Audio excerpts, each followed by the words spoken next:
E aí, rapaziada, tudo bem com vocês? Tudo bem, né? Estamos de volta, né? Estou de volta aí. Nós ficamos sem nos vermos aí 2 semanas, né? Devido à semana acadêmica e devido ao feriado, que não parecia feriado, né? Porque não estou trabalhando, mas é o feriado de Corpus Christi. Então faz um bom tempo aí, né? Espero que todos estejam se adequando a essa realidade. Espero, reafirmo sempre, né, para a gente começar com um bom astral, que todos estejam passando por dificuldades que possam ter aí de uma maneira, não digo prazerosa, porque dificuldade não é prazerosa, mas pelo menos de uma maneira que ensine alguma coisa, né? Então nós estamos de volta aqui para a nossa aula de planejamento urbano ambiental. Beleza? Pessoal, na última aula eu tinha passado para vocês uma breve história da arquitetura, ligando os períodos históricos, principalmente da Revolução Francesa, do século XVIII para frente, e, de certa maneira, excluindo uma linguagem gótica, uma linguagem arcaica ligada ao cristianismo, na fachada dos prédios, né? Então, busca-se o clássico, um período grego, né, que há um alto desenvolvimento da civilização grega. Esse clássico, ele também passa, claro, né, gente? Então, é uma viagem. O estilo clássico vai para a Itália adapta ali no renascentismo, e depois a gente tem, então, uma proliferação do chamado humanismo, né? O centro do universo é o homem, essa grande ideia. Pessoal, então, nós lá naquela aula já tínhamos percebido que as lutas ideológicas também ocorrem no espaço urbano, certo? Essas lutas ideológicas muitas vezes estão deslocadas, que é o caso aqui de Curitiba, que apesar de ser uma cidade antiga, mas ela se formou cidade mesmo não faz tanto tempo assim, né? A gente tem que lembrar que construções na Europa são claro, desculpe, tá, gente? Deixa eu me acostumar com a câmera. Mas são mais antigas que o próprio Brasil, claro, é óbvio, né? Como vocês perceberam, numa cidade jovem, colonial, então, ali a gente só tem estilos. Só não, já é bastante coisa. Ali temos estilos de épocas diferentes, adaptados, então, por exemplo, o estilo gótico adaptado no final do século XIX, certo? Aqui no Brasil. Por que eu estou lembrando isso? As cidades no século XIX, elas preocupavam-se então, a sua gestão, com a parte interna, a paisagem, o aspecto das fachadas, certo? O Washington foi produzido dessa maneira, observando então o neoclássico, tá? E eu tinha dito também que naquela aula a gente ia ver a história da arquitetura para nos situar sobre os espaços públicos, que na maioria das vezes um espaço público tem um prédio que é antes daquele espaço público, principalmente igrejas, né, que a gente vai ver no decorrer dessa aula aí, tá? Então vai lá para o slide 1. O slide 1, gente, eu só coloquei aí uma planta da cidade alta, né? A Acrópole, cidade alta antiga grega, tá? Aí vocês têm então a Plátea, né? A praça, o lugar chamado Ágora, onde os filósofos e onde os políticos da época se reuniam, né? Eu trouxe essa planta aqui para a gente lembrar o seguinte: nesse momento o espaço público ele não era tão público assim. Então as mulheres, os escravos, eles não possuíam a dádiva, vamos dizer assim, grega, de ser um cidadão. Então, nesse momento aí, a gente já tem uma segregação. É claro que eu não estou comparando a segregação de hoje, mas o Ocidente aí começa a desenhar o que seria o seu espaço até os dias de hoje, né? Pensando dessa forma, tá? Então, aí vocês têm a Ágora, vocês têm o Fórum lá da Grécia, da antiga Grécia, da Acrópole, e lembrando, os espaços públicos sempre foram foco de uma cidade, onde, principalmente na contemporaneidade para cá, onde ocorrem os protestos. No passado, era onde os corpos, o Estado, infligindo a lei sobre a vida, matava o cidadão em praça pública, na fogueira, na forca e assim vai. Então, o espaço público, desculpe, tá? O espaço público é uma noção antiga, né? E essa noção antiga ela vem se transformando ao longo do tempo até chegar nos dias de hoje, no que eu estou denominando aqui, com auxílio não, né? Digamos, inspiração de Roba, que é um cara lá que estuda espaços públicos, tem um livro muito bom ótimo, sobre espaços públicos e as suas maneiras de ser, né? Formas de ser, tá? Então vamos lá para o slide 2. O slide 2 está escrito assim, ó. A gente vai relembrar então aquela questão dos níveis conceituais do espaço urbano, intraurbano, tá? O primeiro nível que eu tinha explicado para vocês é o nível global. Coisas de um aspecto global produzem algo no espaço. A igreja é uma instituição católica, né? Universal, católico universal. Então, ó, global, a igreja católica, né? Uma construção de uma igreja. Isso é o Estado significando para vocês aí. Ó, nós temos então o misto, que é o nosso programa hoje, né? Falar sobre o misto, que é a rua e as praças, né? Nessa figura número 2 aí, tem lá um quadradinho, né? A Praça Eufrásio Correia, ali em frente ao Shopping Miller, né? A 7 de setembro e a Barão Guarapuava, né? Isso, tá? Então ali vocês têm um aspecto, o nível que a gente está discutindo aqui. E o nível privado a gente viu lá em algumas vezes, quando a gente se ateve à questão da moradia na cidade, tá? Ó, slide 3. O slide 3, então, hoje a gente vai falar dos espaços públicos, então, né? O slide 3 está escrito assim, ó, arquitetura paisagística, um processo de criação ou readequação intencional e formal de espaço livre, que se direciona para a formalização, tornar-se forma, de praças. Pessoal, é o seguinte... a ideia de formalizar um pensamento ocorre ali na metade do século XIX para frente, o racionalismo, da forma as coisas de maneira racional. Então, antes disso, e essa história, breve história eu vou contar aqui, a gente tem espaços públicos mal organizados, né? Então, vamos ver aqui, ó. A arquitetura paisagística é uma disciplina do urbanismo. Então, essa disciplina move coisas dentro do espaço urbano para produzir uma paisagem adequada àquele uso. Então, é o aspecto moderno, de 150 anos para cá praticamente, tá? Então, ó, a gente então situa isso aí como uma... deixa eu pensar aqui, um conceito então, né? Arquitetura paisagística. 4. Como eu estou falando da paisagem, né, da arquitetura paisagística, que é uma racionalização do espaço, então a gente tem que lembrar que o espaço urbano ele conta histórias. É claro, e essas histórias só são desvendadas se você tem os códigos para a leitura dessas histórias, né? Então, aqui não vou me ater muito ao slide 4, que está ali em vermelho, só nos diz o seguinte aí, ó, para a gente se ater aos aspectos funcionais, técnicos, estéticos e culturais, reais e atuais, e a atualização da forma e do espaço se dá sobre a sociedade usando aquilo ali, a gente pode chamar de uma atualização social, geográfica, né? E a gente pode pensar o seguinte aí, que num espaço público há um misto de tempo e um misto de, claro, tempo, passado e presente. E no espaço público pode ter um misto de símbolos que são de passados, né, mais longínquos ou de passados mais recentes, né, década de 80 para cá, por exemplo. Tá? Ó, então vamos lá para o slide 5. Deixa eu desacelerar, tá, gente? Deixa eu me desacelerar aqui, eu só estou dando uma olhada aqui no contexto do slide 5. Melhorou minha tosse, né? Então vamos lá, né? Ó, o slide 4, gente, já leu 5, slide 5. Gente, ó, então no passado não havia uma organização, então a cidade era mais flexível às mudanças. A modernidade que nos trouxe uma cidade mais rígida, onde construções têm que ser pagas e tudo aquilo que eu já disse em relação à formação da cidade. Então, ó,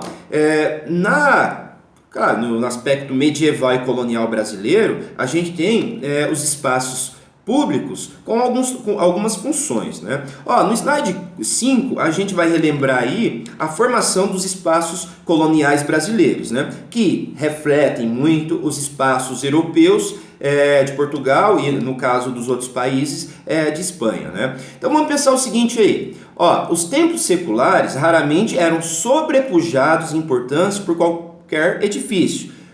Congregavam fiéis e assim vai, tá, gente? Esse slide está falando assim, ó, largos, pátios, rocios e terreiros, ostentando o nome do santo que congregava.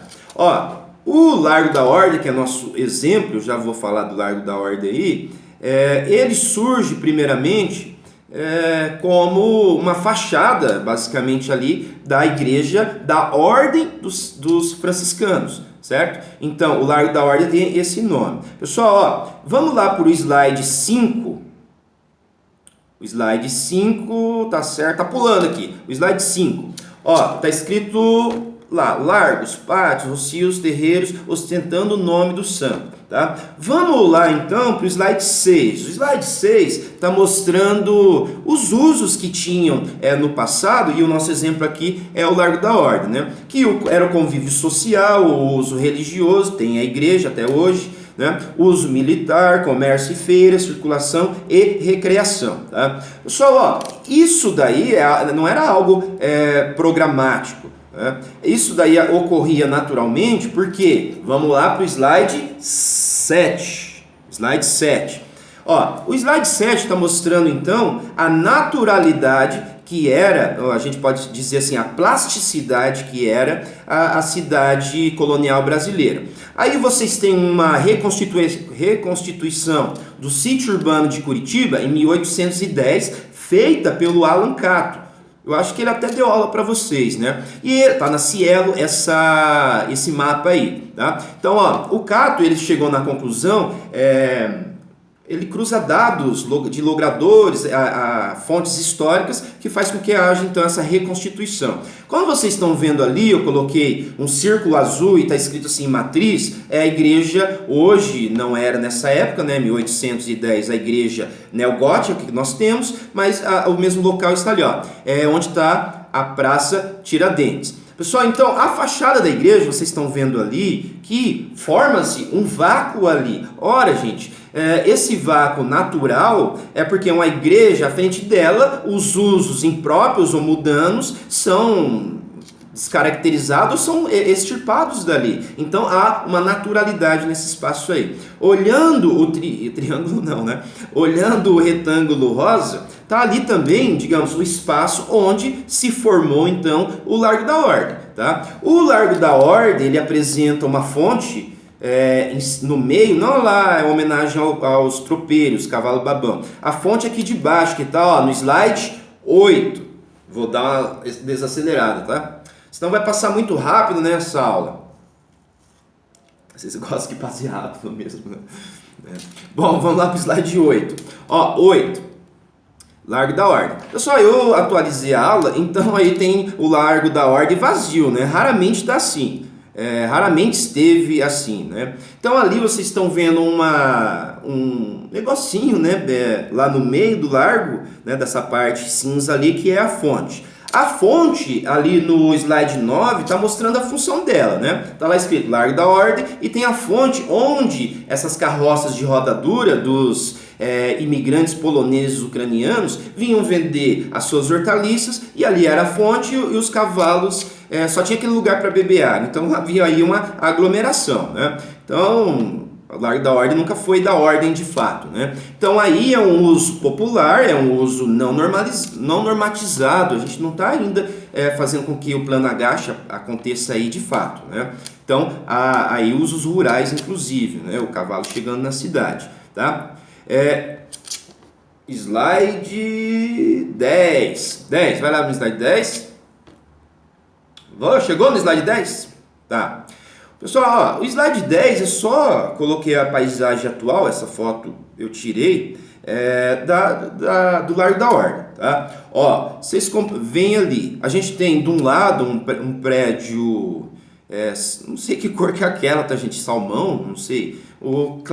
Prédio claro ali tá em Arte Nouveau. Do outro lado, que é o Bar do Alemão, a gente tem um prédio em estilo romântico, né? Romântico, lembrando até a arquitetura italiana mais moderna, né? Lá em cima, você vê em vermelho, uma cor assim meio vermelha ali, o memorial da cidade. Então o Largo da Ordem é um aglomerado, um monte de tempos passados e presentes, né? Mais presentes, como o monumento ali à cidade, tá? Só para vocês lembrarem então que o Largo da Ordem é ainda um ponto que apresenta as características das cidades coloniais brasileiras aí, tá? Só o slide 11, então a gente larga essa história arcaica da praça, tá? E a gente chega na modernidade, compreendendo modernidade, o século XVIII para frente, né? Da revolução e do abandono do antigo regime ao, de fato, a formação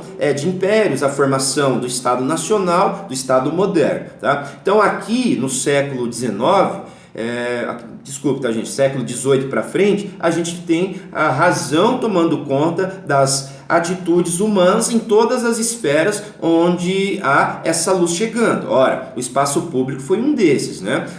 A religião, a sociedade, enfim, foram sendo transformados por esses ideais. No espaço público, então, a gente tem, primeiramente, uma organização sanitária no século XIX. Né? As praças medievais eram muito sujas e propagadoras de doenças. Tá? Então, vamos lá para o slide 11. Tá? Praças são espaços livres, públicos urbanos, destinados ao lazer e ao convívio da população, acessível aos cidadãos e livres de veículos, definidas pela malha urbana formal e que não ocupem mais 2 ou 3 quadras consecutivas. Só vou frisar aqui que uma praça ela é identificada formalmente ou morfologicamente como algo muito diferente dentro daquele tecido urbano. Normalmente é um tecido urbano em rede, né, retícula, e a praça está ali interrompendo aquele tecido, então você olha, é uma praça. Então é algo separado do tecido urbano e as atitudes urbanísticas na praça fizeram com que ela ficasse às vezes mais excluída ainda da integração com o tecido urbano adjacente, né, digamos assim. Tá? Então vamos lá para o slide 12. Ora, gente, o slide 12 eu coloquei uma pintura ali do Martin Helserk. Ele foi um dos pintores lá do século XVI que pintou as 7 maravilhas do mundo antigo, né? A Torre de Babel, o Jardim Suspenso da Babilônia, que é o nosso caso aí, o Farol de Alexandria, a Biblioteca de Alexandria, assim vai, tá? O senhor ali é famoso. Por que eu coloquei então essa figura? Ela mostra que na antiguidade, até na Mesopotâmia ali, que é o caso, existia uma tendência ao jardim. Pessoal, as casas de algum dos islâmicos, principalmente, tem um jardim interno. Então, muitas vezes era para aclimatar a casa, deixar ela mais fresca, né, pátios internos ajardinados. Mas, segundo Roba, essa busca veio também da cultura ocidental do Jardim do Éden, que passa pelos árabes, que passa pelos judeus e passa pelos cristãos também. Então a cidade era insalubre, lembra então mais o Largo da Ordem, que é um lugar sem plantas. Então no século XVIII para frente, a gente tem uma melhoria no aspecto paisagístico, principalmente estético, de trazer a natureza para o interior da cidade, né? E isso tem uma história, a gente vai ver aqui, tá? Senão eu atropelo o conteúdo. Nossa, fiquei mais vermelho, hein? Vocês viram que eu fui cortar o cabelo em casa, não deu certo, eu passei a máquina, né? Mas ficou até mais limpo agora, certo? Acho que nunca mais vou deixar o cabelo crescer, né? Mas enfim, vamos lá. Slide 13. Vai lá para o slide 13. Beleza? Eu só coloquei umas citações aí para a gente situar essa questão do jardim. O Hugo Segal, que está dentro do livro do Roba, diz o seguinte: efetivamente, da concentração complexa e caótica da praça, o Largo da Ordem, buscou a concentração organizada e elegante do jardim. Talvez o jardim como antídoto moderno à praça medieval, o jardim como antítese da praça. Então, há uma modernidade. E embaixo, Sennett, eu tenho um livro dele aqui, mas não é Agora nem sei onde está esse livro, né? Mas o Sennett escreve um livro Carne e Pedra e fala da sociologia urbana. Então ele diz o seguinte lá, que ao nascer das luzes, digamos, ao aparecimento das luzes, houve uma melhoria do aspecto social, então as cidades começaram a ser mais receptivas na Europa, né? Então os espaços urbanos começaram a ser projetados para acolher gente, para fazer com que as pessoas estejam ali se encontrando. Tá? Esse embelezamento da cidade chega aqui ao Brasil, mas passa por Paris, como já citei em várias aulas para vocês. Tá? Ó, esse embelezamento, esse visuísmo, né, essa visão da modernidade, nos dá já no século XVIII, final dele para frente, a questão de uma cultura mais refinada. O ócio entre guerras, as guerras coloniais ali do século XVIII, então a gente tem a proliferação de uma cultura refinada, que tem mais dinheiro, e a gente tem que lembrar aqui, né, gente, lembrando até uma obra de Baudrillard, se você não tem mais como acumular, você inventa coisas para acumular. Eu vou explicar melhor isso. O que o rico ganha em função das coisas não é bem função, é só coisas a mais, que se for ver mesmo, o produto, aquela coisa, não funciona daquele... ficou confuso, né? Depois eu vou melhorar isso daí, tá? Então vamos voltar lá. Slide 12. 12 não, 13, 14, vai lá. Pessoal, o slide 14 então mostra uma sociedade do Boulevard. A gente lembra até eu vou lembrar aqui para vocês, até os pintores impressionistas, Monet, Rembrandt, né? Rembrandt também tem outro, agora não vou lembrar. Monet, Rembrandt, Renoir, né? Aquelas pinturas que de perto é um horror, de longe você vê aquela maravilha lá. Então a rua ela se torna um lugar de encontro na modernidade. Ora, a rua sendo um lugar de encontro, então há diversas classes sociais se encontrando nessa rua. Esse encontro na modernidade não é um encontro prazeroso, né? Eu vou lembrar aqui uma passagem do livro do Marshall Berman, Tudo que é Sólido Desmancha no Ar, falando dessa tal modernidade, que ainda havia o incômodo dos pobres, certo? Ainda você estava tomando seu café e vinha algum morador de rua, né, naquele mais preconceito ainda naquela época, incomodar a sua paisagem do Boulevard. Então a racionalidade estava levando a sociedade não só uma razão que sirva mesmo para a sociedade como um todo, né? E uma parte daquela sociedade sendo excluída do Boulevard, né? Então há uma gentrificação, tá? Então vamos lá para o slide 14, quero dizer assim, a praça, espaço público, se tornou ponto de encontro e onde as pessoas eram vistas.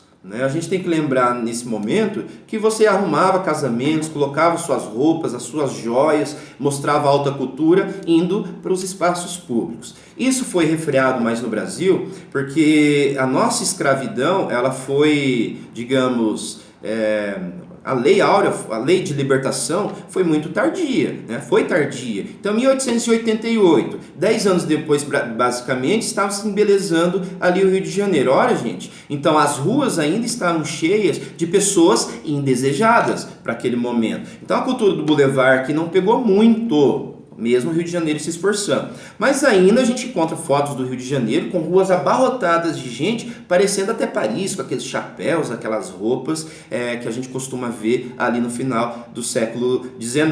Tá? Então vamos lá para o slide 14, já falei? 15. Tá? Pessoal, então, se a modernidade chega, ela tenta não, e aí conseguiu manipular espaços para melhorar essa introdução do visual e essa introdução das pessoas na cidade, né? Essas melhorias vêm, buscando arcaicamente o jardim como uma questão de salubridade, certo? As plantas, mas também a gente tem que lembrar que dessas buscas arcaicas, a gente tivemos vários estilos e várias maneiras de manipular ao longo desses 150 anos para cá, né? Então aí vocês têm, segundo o Roba também e o Macedo, dois tipos de praça. eu peguei o exemplo aqui de Curitiba, né? A gente tem de um lado lá, vocês analisem ali, está escrito Praça Santos Andrade. Do outro lado está escrito assim, Passeio Público. Tá? Ó, o estilo clássico eu já tinha delineado para vocês algumas coisas lá do estilo clássico. Mas ali vocês têm a Praça Santos Andrade com sua... Eu vou melhorar isso daqui, tá, gente? No próximo slide. E depois a gente tem o Passeio Público. O Passeio Público romântico e a Santos Andrade em estilo clássico de característica francesa, que é a geometrização. Tá? Ó, então vamos lá para o slide 16. Slide 16, vai lá, gente. Hoje não estou tossindo, hein? Vitória! Ó, slide 16. Características do estilo clássico com influência francesa. Pessoal, tem uma lista ali, eu só quero focar algumas, aí no tempo de vocês podem analisar nessa lista. Mas ó, há um ponto focal, então há uma centralidade dos olhares, pode ser uma fonte, pode ser um coreto e assim vai. É eclético isso, dependendo até de regiões do país, certo? Tem os eixos, então, aqui um eixo em cruz, né, que define a praça simetricamente para cima e simetricamente lateralmente, tá? Ó, e lá embaixo o plantio de vegetação também é simétrica. Então, se você planta, e isso acontece na Santos Andrade, você planta um pinheiro lá daquele lado, desse lado também é um pinheiro. Ao longo do tempo isso vai se descaracterizando, porque uma planta é mais antiga que a outra, tá? Então a simetria não funciona tão bem na vegetação. Ó, vamos lá para o slide 17. Só o slide 17 está escrito assim, ó, estilo clássico de influência francesa. Só um pouco aí. Estilo clássico de influência francesa. Praça Santos Andrade. Ó, vai lá. Pessoal, então aí tem uma visão de cima da Praça Santos Andrade, vocês estão vendo ali, né? É muito simétrica, claro, é simétrica mesmo, né? O problema disso, e a gente vai ver no slide 18, ó. Então ali no slide 18, eu coloquei para vocês uma linha amarela e os traços em vermelho indicando os cruzamentos. O ponto focal é o centro, que é uma fonte no caso da Santos Andrade, tá? A questão é a seguinte: a circulação de pessoas aí nas bordas faz com que o centro seja rarefeito de gente, essa é a ideia. Então isso faz com que a praça se torne foco de práticas ilícitas que dispersa mais gente, né? Fumar, por exemplo, um baseado, né? Os jovens, né? Hoje em dia, um narguile, ali também pode ser ponto de outras coisas que a sociedade não aceita. Então praças que têm esse ponto focal tendem, se forem muito grandes, a terem o seu espaço não decadente, mas com usos não adequados, certo? Então vamos lá, ó, outra, estou esquecendo aqui. As praças ecléticas do Brasil, aqui eu estou chamando, o ROBA no caso, eclético, o romântico e o clássico. A gente está vendo a Santos Andrade, que é clássico. O clássico tem 3 características básicas: os passeios periféricos, tá aí, o cruzamento e o ponto focal. Só delimitando aí para vocês, tá? Ó, vamos lá para o slide 19. Pessoal, slide 19 eclético, né? A palavra eclético, que une, né? Que tem coisas juntas que não são iguais. Então as praças brasileiras, muitas vezes elas podem ter até um desenho clássico, mas tem coisas do Arte Nouveau, então há misturas. Então essas misturas, como vocês estão vendo aí no slide 19, a fonte da Praça Osório. Ali embaixo, que eu tirei do livro do Roba, que esses tipos de praças clássicas, no caso aí, com eixos bem definidos na parte de baixo do slide. No centro da Praça Santos Osório, então, tem essa fonte Arte Nouveau. Só relembrando o Arte Nouveau, era uma busca, de novo inclusive, né, ao naturalismo. Final do século XIX, a gente está com a teoria darwinista, e no final do século XIX há uma tentativa de inauguração de um estilo próprio daquele século. Se busca até referências asiáticas, japonesas, jardim japonês e assim vai. A Praça Osório, ela tem um desenho clássico, mas a arborização dela não é clássica, né? É uma árvore bastante salubre, porque ela tem muita sombra durante o ano. Então, a gente pode dizer que ali já tem uma mistura, né? Uma praça muito bonita no aspecto arbóreo, né? Ali tem uma função mesmo boa, ótima, que é a sombra na Praça Santos Osório, tá, gente? Desculpe. Ó, vamos lá para o slide 20. Rosa com amarelo. A pessoa tem enfim, né? Vocês entenderam. Ó, 20. No slide 20 tá lá, gente, características do estilo romântico. Aqui em Curitiba a gente tem então o passeio público. Não vou atropelar aqui. O estilo romântico, a gente tem que lembrar que os transplantes de cultura da Grécia para a Itália e depois para toda a Europa nos deu então estilos diferentes. Pessoal, a gente tem que lembrar então que o romântico se baseou nas regiões bucólicas da Grécia, onde inclusive os poetas e as pessoas filósofos iam entrar em reclusão e ficava lá nos campos, né? Então, aquele campo, aquela coisa bucólica, nos traz então o aspecto da vegetação e um aspecto de sacralização da natureza. Lembrando que essas regiões bucólicas, o deus Pan, que controla tudo, o clima, a vegetação, era muitas vezes cultuado por esses panteístas, né? Panteístas literalmente, né?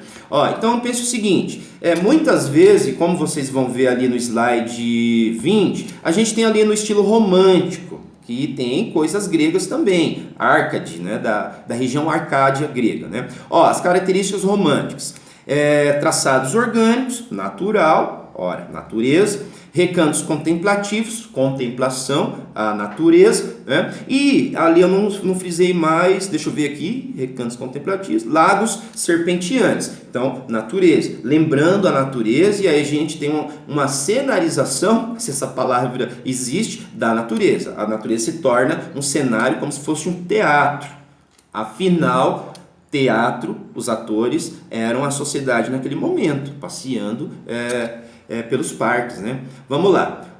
O slide 21 nos traz, então, algumas informações sobre o passeio público. O passeio público, então, é um parque lá do final do século XIX, de 1886, inaugurado também como uma medida ambiental para sanar a questão de enchentes no Rio Belém. O Rio Belém passa por baixo dele e ele deságua, vai por baixo ali da Avenida das Torres e passa ali e deságua lá na Vila Torres, né? Antiga Vila Pinto, tá? O slide 21. Então temos ali um recorte para vocês entenderem, que mostra o portão do passeio público, inaugurado em 1930, e o portão do cemitério de cachorros, que fica perto de Paris. Então houve uma cópia aí, né? Isso saiu na RPC há algum tempo atrás. Ali embaixo nós temos... lembrando, gente, se é uma cópia, a gente não está muito preocupado, no caso aí, Curitiba, com a questão brasileira, né, da cultura brasileira. Então trazia de fora esses aspectos cênicos e estéticos. Pessoal, ali tem uma foto da Gazeta do Povo, né, mostrando a inauguração então do portão. Ali embaixo tem o acervo do IPUC, mostrando que é diferente e muito do aspecto clássico das praças como a Santos Andrade. É um espaço mais funcional, tá? Então vamos lá para o slide 22. Pessoal, slide 22, vocês querem assim, vista aérea, passeio público. Gente, o passeio público, então,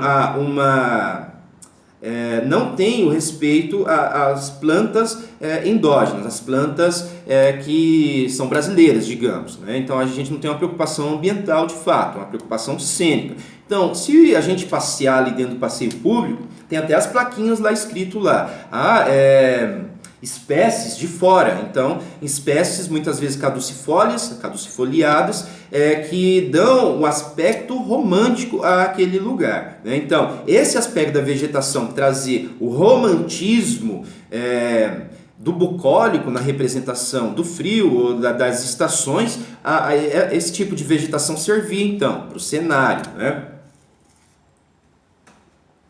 Certo? Pessoal, vamos lá para o slide 23. 23. Pessoal, além disso, na metade do século XIX para frente, aqui eu estou mostrando o aspecto do passeio público, existia então a tendência a dar formas naturais às coisas que não são naturais. Aí você tem uma ponte do período ainda, que é feita de tronco, mas não é tronco, é de concreto, né? Nós temos então a criação de recantos contemplativos, ou seja, espaços separados onde essas pessoas poderiam ali formar os seus grupos familiares e passar o tempo ali. Então há uma individualização, né? A questão desses recantos hoje, olhando o passeio público era público de fato, né? Não tinha cercas. Na década de 90, colocaram as cercas em volta do passeio público. Pessoal, o passeio público, por ter esses recantos, ao longo do tempo foi se tornando também fulcro, né? Digamos, da prostituição, que ainda está lá, drogas ilícitas e tudo isso que atrapalha, né? Um parque a ser consumido na modernidade, tá? Então, houve projetos de limpar esse passeio público, a gente está dizendo, eu estou dizendo assim, melhorar essa parte de não ter como o vulgo diz assim, mocós onde se esconder. Então o passeio público ele tem essas áreas problemáticas aí difíceis de planejamento, né, de reavivar o passeio público, tá? Ó, vamos lá para o slide. Ai meu Deus, eu estou bem, eu só estou respirando mais hoje, né? Vamos! Pessoal, vai lá para o slide 23. Então a gente tem ali criação de cenários naturalistas, já disse aí. O passeio público, como eu vou fechar aqui, é um parque mais aprazível do ponto de vista ambiental. Se você está ali no centro de Curitiba, você entra no passeio público, é uma ilha de tranquilidade. Ainda acolhe uma coisa, chamo de arcaica, né, que é um zoológico, um pequeno zoológico, peixes, cobras e principalmente pássaros ainda persistem ali como objetos a serem vistos, né, mas a tendência é tirar isso daí, certo? Como o zoológico também agora, né, no humanismo do século XXI. Tá? Vamos lá para o slide 24, vai lá para o slide 24. Então a gente viu que ao longo da modernidade aqui no Brasil, teve vários tipos de criação de espaço público. Pessoal, esses espaços públicos chamados aí de ecléticos, esses espaços públicos ecléticos têm o estilo romântico e o estilo clássico, vistos aí nas duas praças. Vou chamar de praça, Passeio Público e a Praça Santos Andrade, tá? Voltando então, saindo da modernidade histórica, que começa no século XVIII, e entrando na modernidade, aqui eu vou chamar de modernidade científica, digamos, tá? Que o mundo começou a se transformar com as ideias do iluminismo, principalmente o racionalismo, a razão ali sendo buscada no século XVIII, depois no século XIX, tá? Então, pessoal, o moderno, que a gente pode dizer que no Brasil chega atrasado também, é uma transformação completa da sociedade. Se a gente olha para o moderno fordista, a gente tem uma sociedade sendo educada para consumir, né? Hoje a gente pode dizer que não mudou muita coisa. Então a gente pode dizer que o moderno transforma aquela sociedade do antigo regime uma sociedade quase atual, né? Na atualidade de hoje, de 1900 para frente.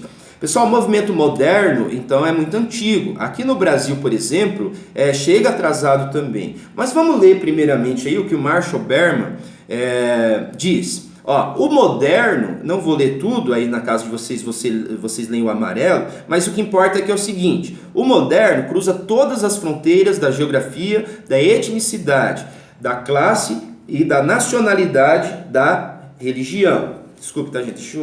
Esquentou agora. E da religião. Então, era uma proposta única, um discurso único sobre os povos e sobre a evolução dos povos, né? O progresso dos povos aí, certo? O progresso de fato.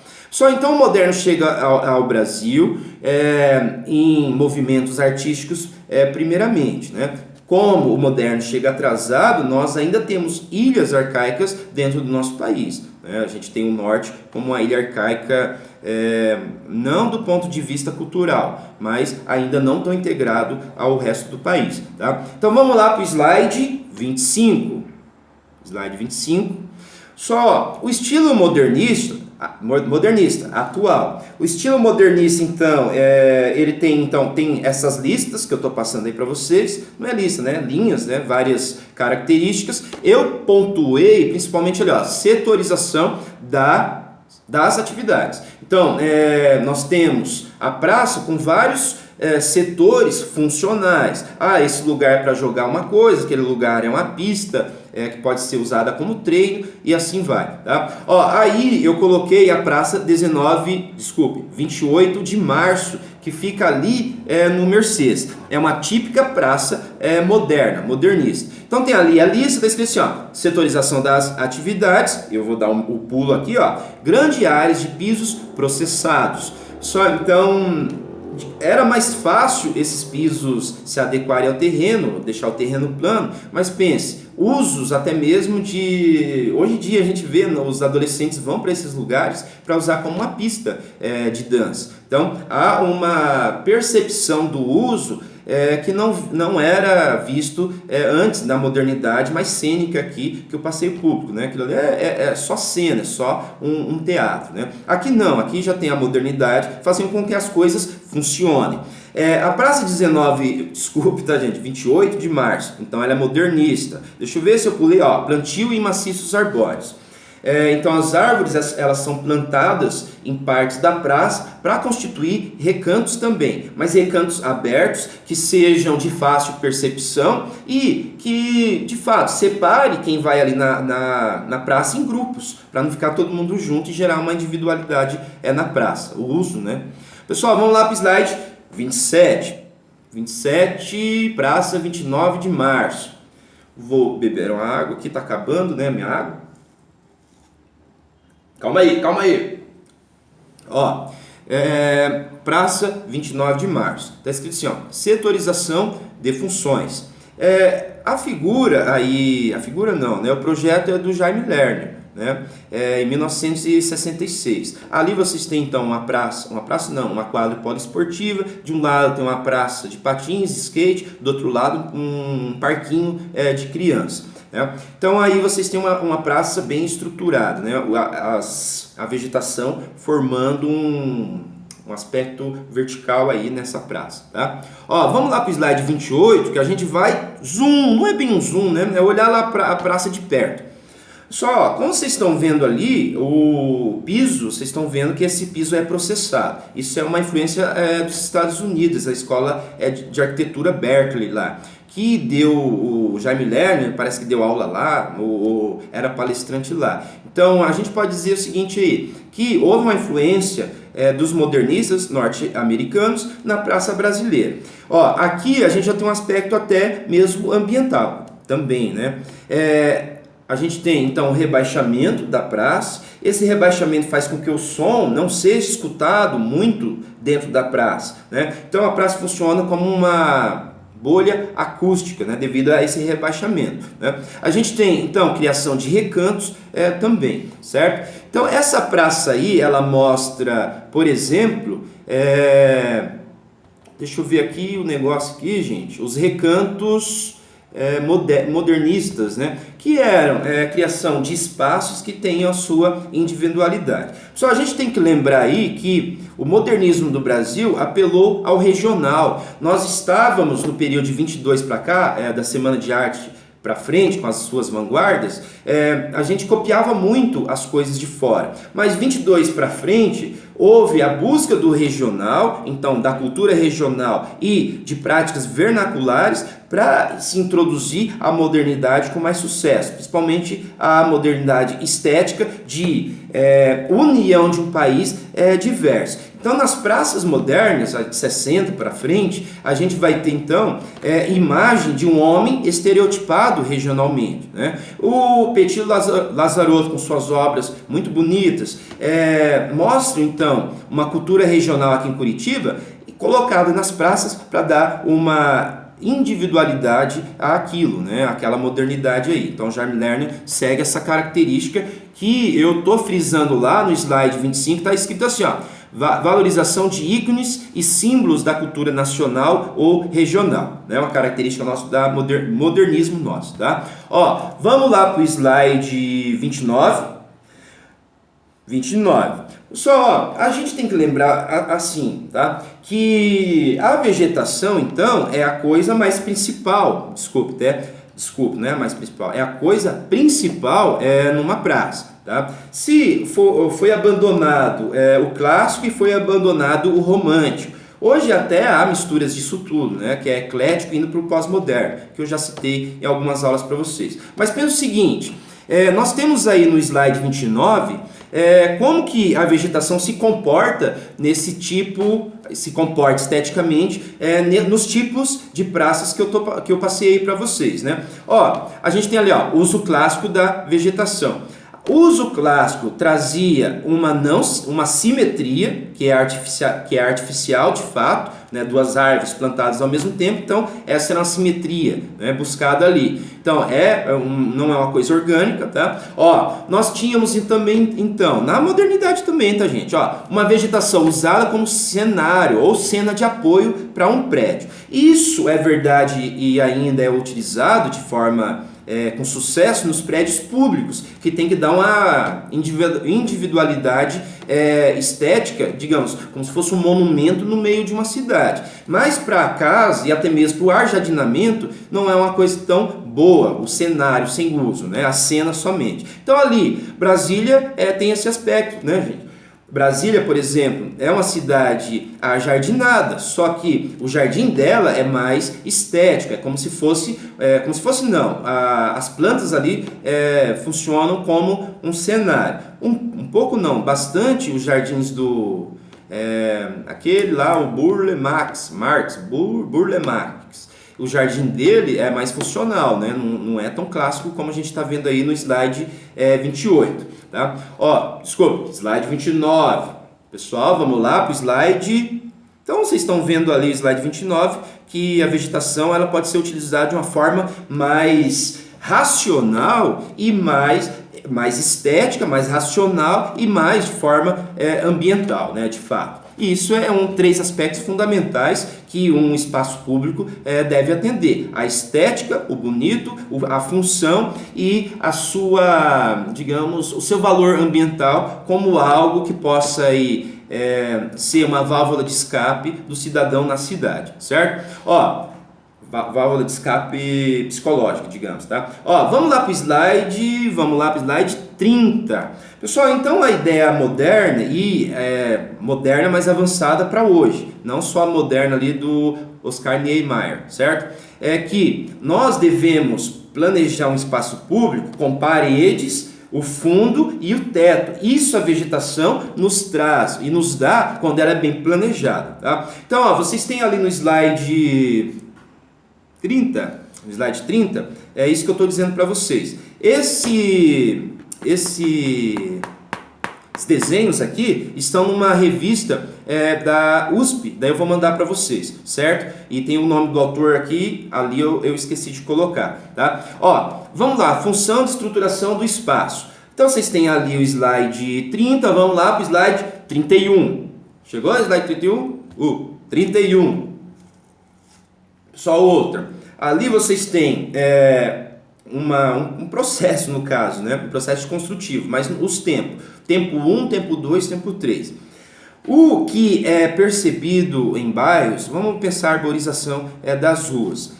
Se planta árvores que demora essa árvore crescer. Ora, esse crescimento demorado possibilita muito mais problemas a essa árvore, né? Alguém que passa ali e vandaliza, um período de seca, e assim vai. Então pensa o seguinte, um espaço arborizado ou a vegetação não deve ser para dar um acabamento na rua, ela tem que ser parte integrante da dinâmica da rua. Talvez, aqui é uma ideia, talvez se plantassem vegetações diferentes com tempo, de crescimento diferentes aí na região metropolitana, teríamos aí ruas mais arborizadas, né?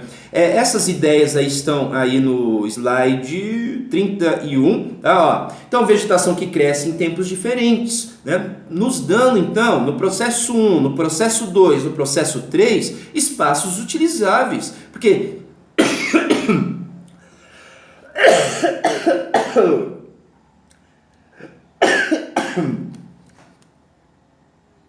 Estou bem. Ai, meu Deus.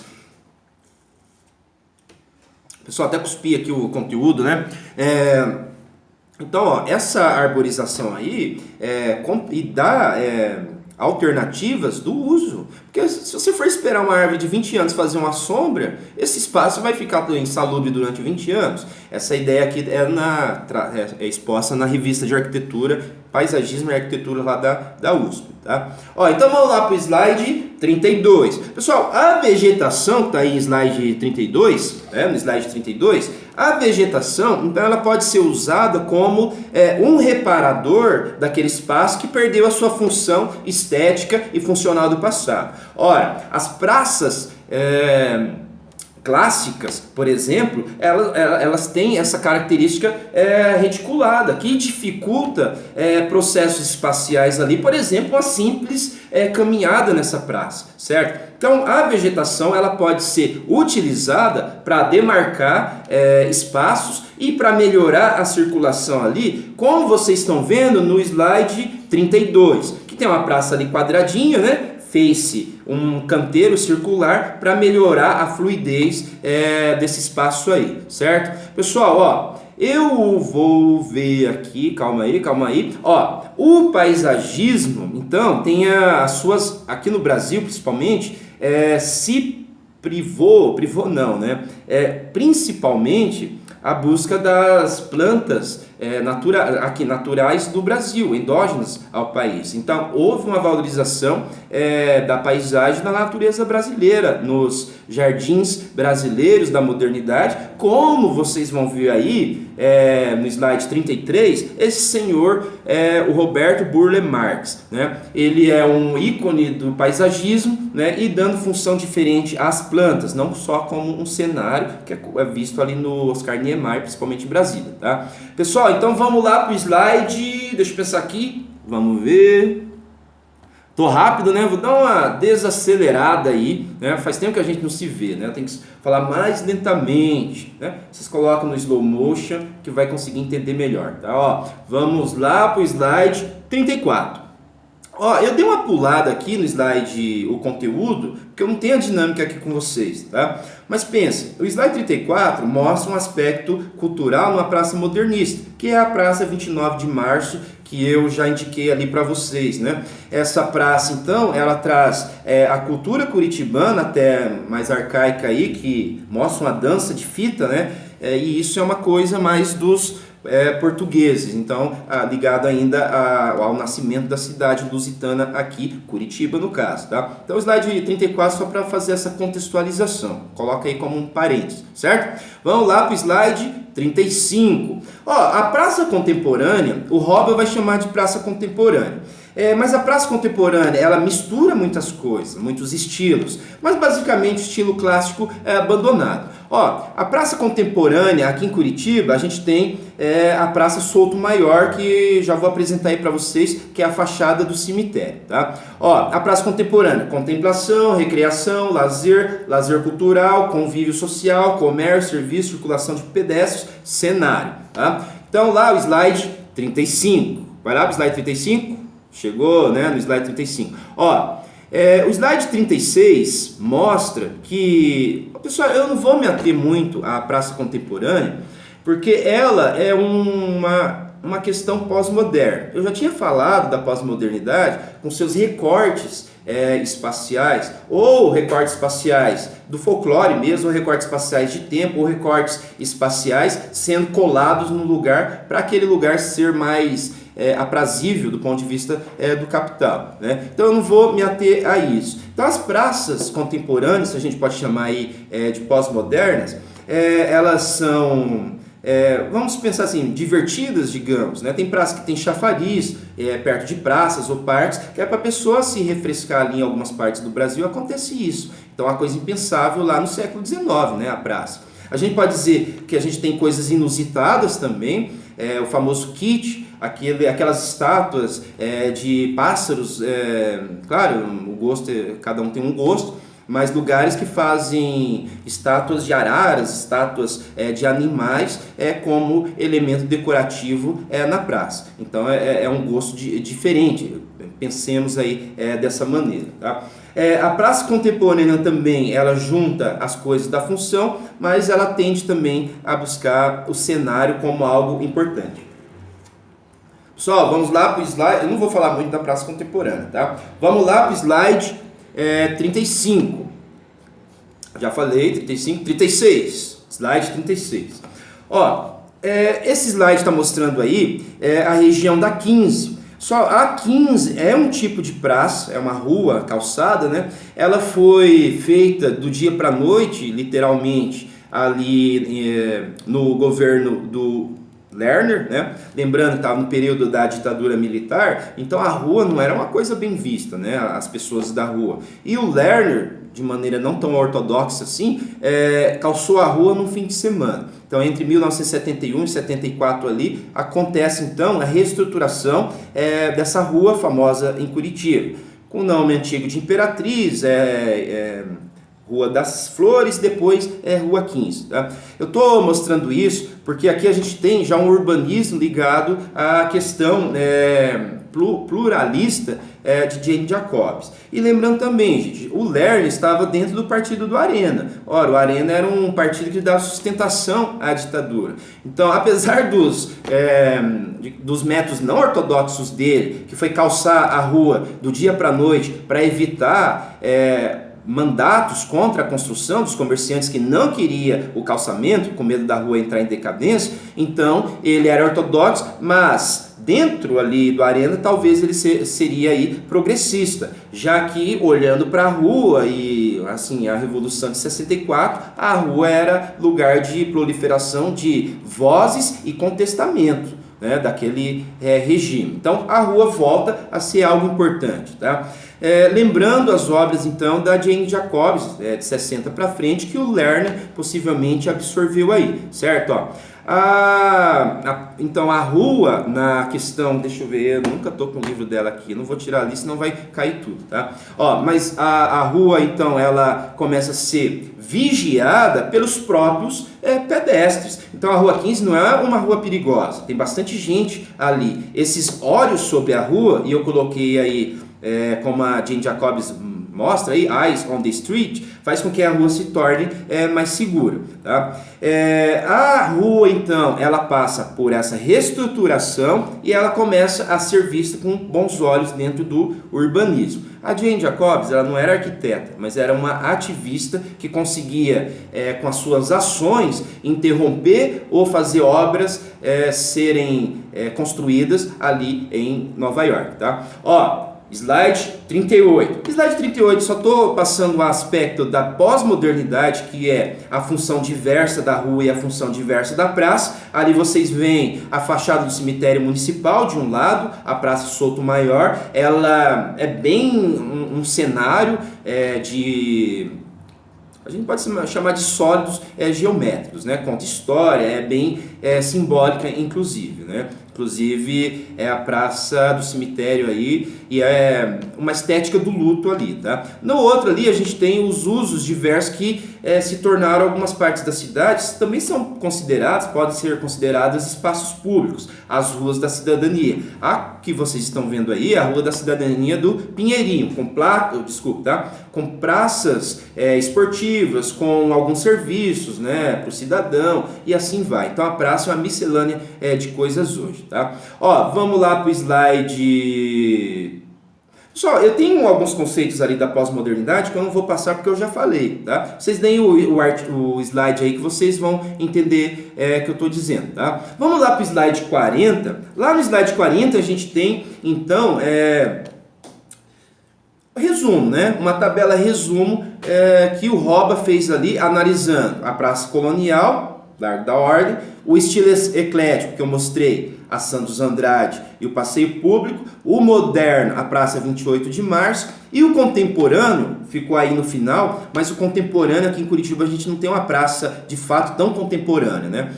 A gente tem, de fato, uma coisa que a gente pode chamar pós-moderna, que é a Praça do Japão, que é um símbolo da imigração, mas ali não é uma praça clássica ou eclética, ou desculpa, romântica ou moderna, né? É um recorte de um passado aí e é um recorte de praças e de espaços lá do Japão, né? Então a gente pode dizer que a Praça do Japão é uma praça contemporânea, né? Que foge do padrão da modernidade, né? E foge do padrão do período clássico lá da modernidade e romântico da modernidade, tá? Pessoal, deixa eu dar uma olhada aí. Acorda, assustei, né? Ó, deixa eu dar uma olhada aí para ver se eu deixei alguma coisa para trás. Gente, nós perdemos 2 aulas, então eu tive que fazer um resumo dessa aula, inclusive, e de outras mais, para a gente chegar na questão ambiental, tá? Então estou vendo aqui se tem alguma coisa faltando aí. Deixa eu ver. Ó, 1, 2, vamos ver. Beleza. Ó, eu tô olhando aqui, eu acho que eu não esqueci nada dessa vez. Porque toda vez eu olho e falo, podia ter falado aquilo, né? Ó, beleza. Pessoal, ó, por hoje estou encerrando aí, né? Que vocês estejam bem mais animados para essa nossa situação, né? Que tudo esteja correndo da melhor forma possível. Tô até com a cara melhor hoje, né, gente? Ó, foi um prazer, obrigado, até mais, hein?